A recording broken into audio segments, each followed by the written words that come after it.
RFK Jr. claims he can diagnose kids just by looking at them. Cool, I can spot a grifter just by hearing them open their mouth.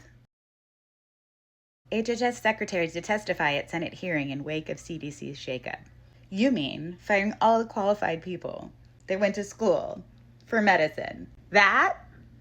And putting in a loyalist that, funnily enough, used to work for Peter Thiel?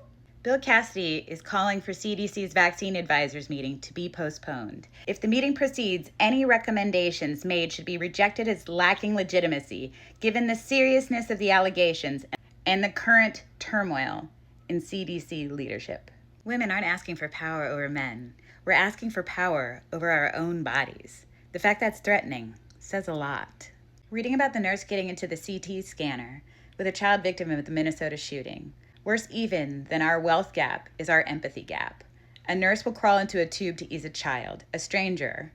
But men in suits who take money from a gun lobby will never offer more than thoughts and prayers, no matter how much blood is shed. Vance says he's ready to be president while praising Trump's health, USA Today. What an odd thing to say. Every country on planet Earth has mentally ill people. Only in America do we charge them for health care and give them unfettered access to guns. Medicare will start requiring prior approval for certain procedures and will hire private AI companies to determine if patients are covered. The AI companies would have financial incentives to deny claims because Medicare plans to pay them some of the savings from rejections.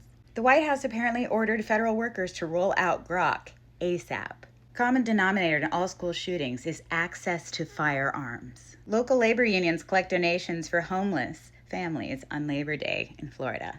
Fed's Lisa Cook stands defiant in face of President Donald Trump, since he's trying to fire her with no just cause to put in a loyalist so he can control the Fed. It's called consolidation of power. Court tosses lawsuit by Trump against Maryland federal judges, calling it potentially calamitous. Illinois launches legal advice line for LGBTQ residents. Federal judge bars Carrie Lake from ousting Voice of America's director. Fuck you, Carrie Lake. She sucked the whole time. Movie The Toxic Avenger helps erase at least $5 million in medical debt, because we're leaning on movies instead of the government we give money. We in the Congress have to back up everything that the president is doing. I have filed dozens of bills to make permanent all of Trump's executive orders. Consolidation of power.